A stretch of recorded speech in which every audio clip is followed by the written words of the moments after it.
Quel lien existe entre la banque et le temps? La banque contrôle-t-elle notre temps ou pouvons-nous l'utiliser pour en gagner? C'est ce que vous allez comprendre en regardant cette vidéo. Tout d'abord, nous allons parler des mécanismes monétaires qui sont à l'œuvre lorsque l'on souhaite effectuer un emprunt. Pour ceux qui sont déjà passés chez le banquier et qui étaient peut-être un peu justes en termes de capacité d'emprunt, vous avez sûrement eu l'impression que le banquier cherchait l'argent dans ses poches, qu'il se demandait où allait trouver cet argent, peut-être en appelant son patron, en allant chercher dans les poches des actionnaires. Eh bien, pas du tout, du tout. En réalité, lorsqu'un banquier vous octroie un prêt, il fait apparaître l'argent. Il crée de l'argent. Et c'est bien ça le grand pouvoir de la banque. C'est de matérialiser au présent une création de richesse future. En effet, s'il vous prête 100 000 € sur 10 ans par exemple, ça sera à vous de créer ces 100 000 € dans le futur sur les 10 ans pour lui rembourser. Et en échange de ce service, en échange, je le répète, de la matérialisation au présent du fruit de votre travail futur, le banquier perçoit des intérêts. La somme des intérêts à rembourser s'ajoute à la somme empruntée et représente donc en définitif la totalité de la valeur que vous allez devoir créer pour rembourser d'une part votre emprunt et d'autre part payer les services du banquier. Je précise ici que lorsque la banque reçoit vos remboursements, elle détruit petit à petit l'argent qu'elle vous a prêté. Mais les intérêts, eux, elle les conserve. Car rappelons que ces intérêts représentent une création de richesse supplémentaire à la somme initialement empruntée. Et cette création de richesse, pour la plupart d'entre nous, nous prend du temps de travail. Et donc, en définitive, nous prend du temps. Le coût réel d'un emprunt bancaire est notre temps. Nous allons prendre quelques exemples pour illustrer cette notion. Nous sommes ici sur le site lafinancepourtous.com qui nous permet d'accéder à un outil gratuit et de réaliser des simulations pour des prêts immobiliers. Cet exemple concernera le plus de monde. Il faut savoir que plus de 60% des prêts bancaires concernent des biens immobiliers, notamment pour les particuliers en France, qui ont pour habitude culturelle de contracter un emprunt immobilier pour payer son logement principal. Imaginons que vous soyez seul, célibataire, que vous gagnez 2 000 € par mois et que vous souhaitiez emprunter 100 000 € pour payer l'appartement ou la maison de votre choix. Vous êtes à l'aise à l'idée de dépenser entre 4 et 500 € par mois de traite mensuelle. Première proposition du banquier, 100 000 € à 3% sur 30 ans, 422 € par mois. Magnifique, ça semble être parfait. Mais maintenant que vous êtes affûté, la bonne question est, combien de temps ce prêt va-t-il me coûter? Et donc, vous voyez ici qu'en 30 ans, vous aurez payé l'équivalent de 51 776 €. Soit, et évidemment, on fait une évaluation grossière, et à 24 000 € par an de salaire, vous aurez changé l'intégralité de plus de 2 ans de votre vie.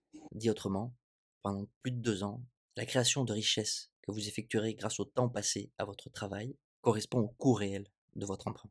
En France, encore une fois de façon culturelle, la plupart des prêts sont à taux fixe. Et c'est une chance pour les particuliers car dans ces périodes où l'inflation augmente, nos mensualités, elles, ne bougent pas. Mais dans la plupart des pays d'Europe et surtout dans la plupart des pays du monde, ce n'est pas le cas. Les particuliers ont des prêts assujettis à la variation des taux d'inflation. Nous sommes actuellement en France autour des 7% d'inflation, autour des 10% dans la zone euro. Les banques centrales sont en train de réaugmenter les taux directeurs qui vont avoir des conséquences sur les taux aux particuliers. Cela amènera progressivement les taux à augmenter. Et donc, si vous n'empruntez pas aujourd'hui, mais peut-être dans 3 ans, ces mêmes 100 000 € ne seront plus à 3, mais peut-être à 5%. Et 5% sur 30 ans, cela représente désormais, vous le voyez, presque 4 ans. 4 années de travail et de création de richesse entièrement captées par la banque.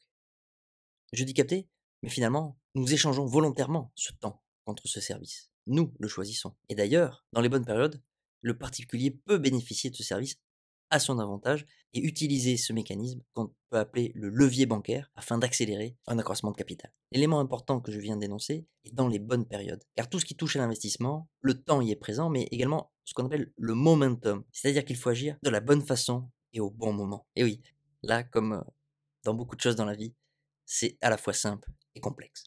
Alors, illustrons ensemble quelques situations qui nous aideront à comprendre quand nous pouvons utiliser l'outil bancaire pour accélérer ou gagner du temps et à l'opposé, quand cet outil récupère ou absorbe notre temps. Première situation, notre salaire est fixe et notre taux d'emprunt est fixe. Dans ce cas-là, la banque ne nous prend pas plus de temps et le pacte faustien que vous avez réalisé reste inchangé. Deuxième situation, votre salaire augmente, soit parce que vous avez gagné en compétences, votre temps est ainsi mieux revalorisé, ou, coup de bol pour vous en ces périodes inflationnistes, votre salaire est indexé à l'inflation. Votre temps est donc revalorisé de la même façon, mais c'est la monnaie, elle, qui est dévaluée. Quelle que soit l'origine de l'augmentation de votre salaire, si le taux d'emprunt est fixe, vous allez pouvoir le rembourser plus facilement ou plus rapidement. Et donc dans ce cas-là, c'est vous qui êtes gagnant. Car si initialement vous aviez accepté d'échanger 2 ou 3 années de travail, peut-être qu'en définitive, vous n'en aurez échangé sur 30 ans que 1 an, peut-être 6 mois en cas d'hyperinflation. Ou si vous gagnez des compétences énormes et que vos salaires explosent. Troisième situation, votre salaire est fixe, mais le taux augmente. Là, je suis sûr que vous l'avez déjà compris, vous n'êtes pas bien. Vous devez désormais, si vous ne faites pas faillite, si vous ne faites pas défaut, échanger plus de temps, donner plus de temps de travail pour assumer, vous acquitter de vos dettes. Et cette situation est la situation typique qui est en train d'arriver, notamment aux États-Unis. Aux États-Unis et dans les autres pays de l'Europe. Donc quelque part, le système est en train de réaliser une grande collecte. Enfin, si votre salaire augmente et que les taux augmentent, ça dépendra évidemment de qui augmente le plus fort en rapport. Est-ce que c'est votre salaire qui augmente plus que votre taux ou inversement? Pour savoir dans quelle catégorie précédente vous vous situez. Je n'ai pas fait de scénario où votre salaire chute ou si vous le perdez, évidemment. Le risque lorsque l'on fait un prêt, si on n'a plus de revenus, ou s'il diminue, c'est de faire défaut. Et donc, si c'est votre maison, par exemple, que vous avez empruntée, votre maison reviendra à la banque et vous serez dans la rue. C'est ce qui s'est passé pour des dizaines de milliers de gens aux États-Unis en 2008 lors de la crise des subprimes. En parlant de risque et de faillite, vous avez peut-être vu passer récemment dans les journaux que la Banque centrale européenne souhaitait que les banques françaises fassent davantage de prêts à taux variable, c'est-à-dire indexés sur l'inflation, ce qui encore une fois n'est culturellement pas pratiqué chez nous. Il ne s'agit que de rumeurs, c'est pour ça que je vous mets également l'article disant le contraire, mais ça va nous permettre de comprendre qui porte le risque de ce qu'il se produirait si les taux variables venaient à se généraliser en France. Si nous reprenons notre premier exemple, nous sommes donc à 2 000 € par mois, nous payons 422 € de traite tous les mois pour un emprunt de 100 000 à 3% sur 30 ans. Votre taux est fixe, vous savez déjà le coût de votre prêt à l'avance. Et donc, quelles que soient les conditions monétaires extérieures, inflation, déflation, peu importe, votre risque concerne principalement votre source de revenus, votre emploi. Si vous conservez votre emploi et vous 2 000 € par mois, vous réussirez à rembourser l'emprunt. Et vous ne vous souciez pas de savoir si à 15% ou 20% d'inflation par an, votre prêt est toujours rentable pour la banque. Est-ce que la banque continue à gagner de l'argent sur vous ou est-ce qu'elle en perd? Ça ne vous concerne pas. Mais je vous le dis car les banques empruntent à court terme pour prêter au long terme. Et donc, si les taux directeurs montent par exemple à 15%, donc la banque empruntera à 15% pour entretenir votre prêt qui, elle, lui rapporte du 3% par an. Donc dans un monde inflationniste, où les taux d'emprunt pour les banques augmentent, et où celles-ci ne prêtent qu'à des taux fixes, c'est elles qui se mettent en risque de ne plus de devenir rentables, et donc, encore une fois, de faire défaut ou de faire faillite. En revanche, si les banques arrivent à généraliser les taux variables, elles pourront donc répercuter cette hausse sur les gens, et je pousse l'exemple un peu à l'extrême évidemment pour illustrer, mais imaginons que ces 15% vous soient reportés à vous, soient reportés aux particuliers, vous voyez désormais qu'il vous faut sortir 1 264 € par mois, et que cela représente alors presque 15 années de travail. Bon, le plus probable ici, effectivement, c'est que vous fassiez défaut, que vous ne puissiez plus payer vos traites, que la maison retourne à la banque, et que vous vous retournez au mieux dans votre famille, ou chez de très très bons amis. On a beaucoup parlé des risques, mais parlons aussi des avantages. L'avantage de cet outil, de ce levier bancaire, a été utilisé ces dernières années par, disons-le, les plus malins d'entre nous, ou du moins ceux qui connaissaient ces mécanismes, pour accroître leur patrimoine, pour accélérer leur temps et leurs gains. Rappelons qu'un emprunt est une création monétaire. Je ne l'ai d'ailleurs pas précisé en introduction, ça récompensera ceux qui écoutent jusqu'au bout. C'est ça que l'on appelle la monnaie dette.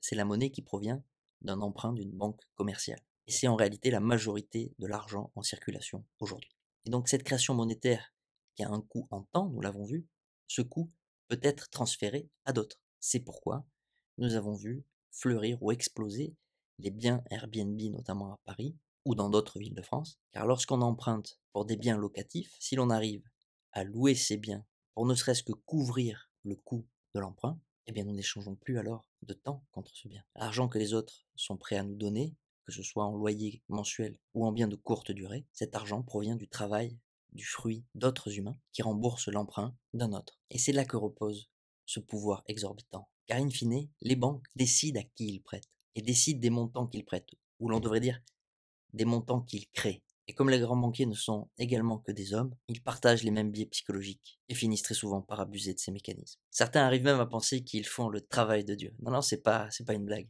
Je crois pour ma part que si davantage de monde a conscience de ces mécanismes, les appréhende réellement, peut-être alors arriverons-nous à collectivement nous protéger des abus de certains. En attendant, n'hésitez pas à me dire en commentaire combien de temps vous avez volontairement offert au système bancaire et si vous faites partie des petits malins, combien de biens immobiliers vous avez réussi à acquérir. Claquez le pouce, abonnez-vous, prenez soin de vous. À très vite.